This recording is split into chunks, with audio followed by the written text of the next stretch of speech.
মা আজকে তো ডেলিভারি বয় এসে এই মেয়েটাকে ম্যাডাম বলে সম্বোধন করলো, সেটা বলো। কিঞ্জল কিন্তু আস্তে আস্তে এই মেয়েকে মাথায় তুলছে। এরপরে আমরা বাড়ির লোকেরা এই মেয়েকে আগে আপনি ম্যাডাম এইসব করবো নাকি? আচ্ছা, গুরুদেবও তো বাড়িতে আসছেন, কোথায় তাকে নিয়ে তো তোর কোনো রকমের কোনো মাথা ব্যথা দেখছি না কিঞ্জল। থাকবে কি করে থাকবে ওর মাথা ব্যথা? ও তো গুরুদেবকে চিরকাল হেনস্থা করেই এসেছে, আমাদের মান সম্মান নষ্ট করেছে গুরুদেবের কাছে। এখন ওর যত মাথা ব্যথা এই পঞ্চমের জন্য। কিসের এত বাড়াবাড়ি কিঞ্জল?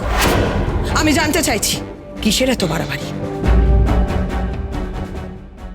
ও বুঝেছি, নিশ্চয়ই এই মেয়েটা তোর কাছে হাত পেতেছে, তাই তো? কাঁদুনি গেছে যাতে ওর পুজোর সমস্ত ব্যবস্থা করে দিস তুই। মা ঠাকুরন, আমি তুমি একটাও কথা বলবে না, তোমার কাছ থেকে কোনো কথা শুনতে চাই না আমি। হ্যাঁ পঞ্চমী, আপনি একটাও কথা বলবেন না। আজকে যা বলার আমি বলব, কারণ প্রশ্নের সব বানগুলো তো আমার দিকে, তাই না? তাহলে মম এক এক করে বলি। প্রথমত, তোমাদের বাড়ির পুজোয় আমার মন নেই, কারণ সেই পুজোতে কোনো প্রাণ নেই। সেখানে আছে শুধু লোক দেখানো আড়ম্বর, শো অফ। তোমরা একটাই জিনিস পাও, স্বার্থপরের মতো ঠাকুরের সামনে হাত পেতে নিজেদের জন্য চাও, অনলি ফর ইয়োর সেলফ, আর কিচ্ছু নাম।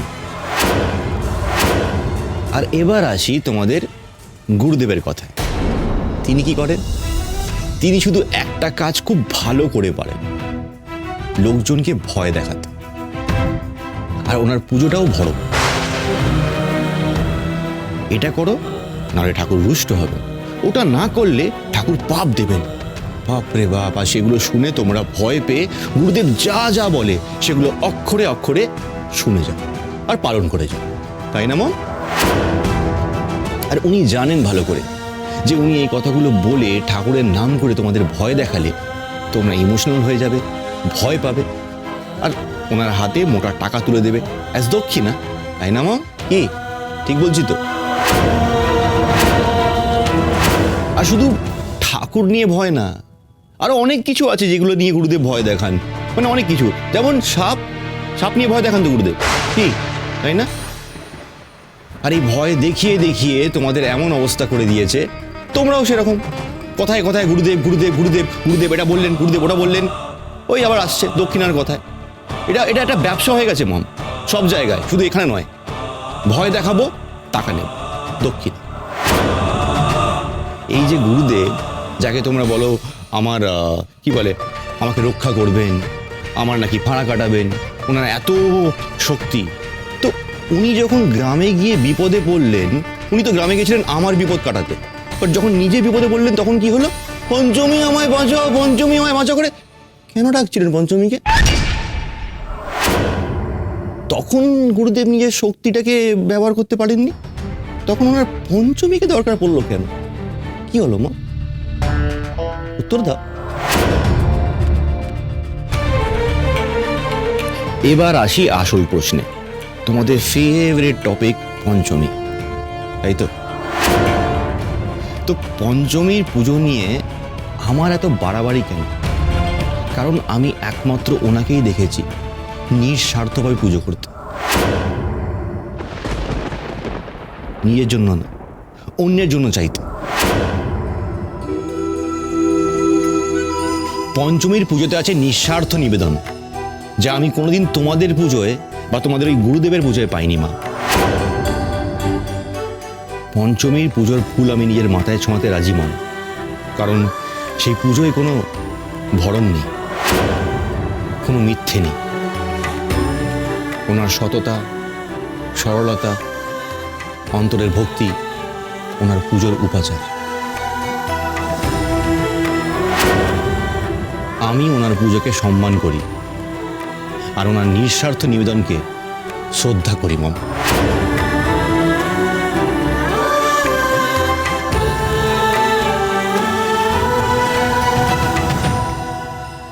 লেকচার দিচ্ছ তুমি আমায়? হ্যাঁ, আমি ঠাকুরের কাছে হাত পাতি। টাকা কড়ি শাড়ি গয়নার জন্য নয়, নিজের ছেলের প্রাণ ভিক্ষার জন্য। তোমার যাতে কোনো অনিষ্ট না হয় সেই জন্য ঠাকুরের কাছে হাত পাতি, কোনো লোভ থেকে নয়। তাহলে বুঝতে পারছো আমি কোন স্বার্থে পুজো করি? যে ছেলে যাতে সুস্থ থাকে তার জন্য ঠাকুরের কাছে হাত পাতাকে তোমার কাছে ধর্ম বলে মনে হয়। ঘরের মেয়ে দুদিনেই তোমার কাছে এত আপন হয়ে উঠল, মহান হয়ে উঠল, অথচ নিজের মায়ের দুঃখটা তুমি বুঝলে না। মা মা তুমি একটু শান্ত হও মা, এরকম করো না মা। না মেহেলি, আমাকে বলতে দে। কদিন কদিন ছেড়ে ওই মেয়েটাকে প্রচন্ড আমার ছেলে আমাকে কথা শোনাচ্ছে, মায়ের চোখে জল আসছে, মায়ের মনে কি চলে, মায়ের মনে যে কি সারাক্ষণ চলে সেটা কখনো ভেবে দেখেছি? মম, দেখো আমি তোমাকে হার্ট করতে বা কষ্ট দিতে চাইনি। আমি বুঝি, মানে আমাকে নিয়ে তোমার এই কনসার্নটা আমি বুঝি, কিন্তু তুমি কোনোদিন আমাকে বোঝার চেষ্টা করোনি মম। মা ঠাকুরন তো ঠিকই কয়েছেন,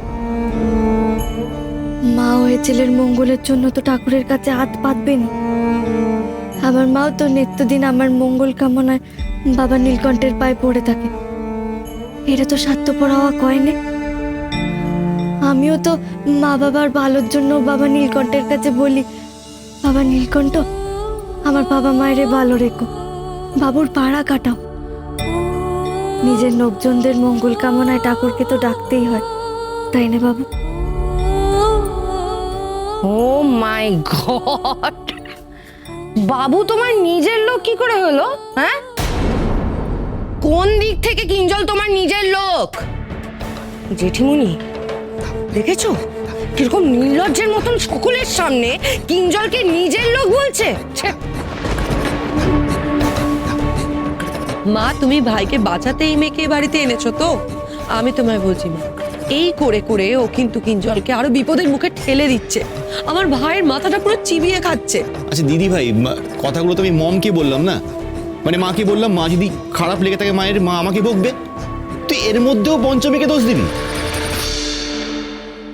আচ্ছা আমার মাথাটা কি, মানে আমার মাথাটা কি লোভনীয় খাবার জিনিস রান্না করে এনেছে কেউ? কেউ লোভ দেখালে খেয়ে ফেলবে ওটা? আর এখানে কি করে মনে হলো পঞ্চমী মানে আমার মাথা খাচ্ছে? জেঠিমুনি একা কিঞ্জলের মাথা খাচ্ছে না, ঠাম্মির ওপরেও যে কি জাদু করেছে কে জানে এই মেয়েটা। তুমি কি জানো যে ঠাম্মি এই ঘরে ঠাকুর পুজো করার প্ল্যান করছে? এই মেয়েটা তো ধরাকে সরা জ্ঞান করবে। জেঠিমুনি কিছু একটা করো জেঠিমুনি, আটকাবে না? মা মা এখানে আসবে পুজো করতে?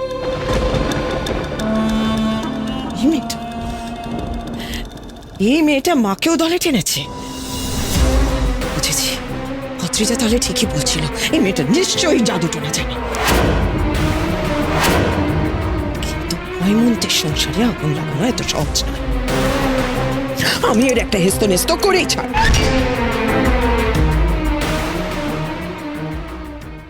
আমি চাই পঞ্চমী আমার সেবা করুক। আমার সেবা আর তোমার ঈশ্বরের সেবা সমতুল।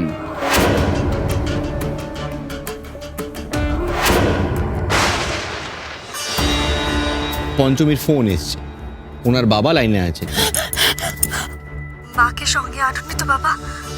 আমি যে পেষ্টখানা করব তা শুনলে মা ভয় পেয়ে যাবে। সত্যি করে কও তো, আমার মাতা দিব্যি আমার মাকে।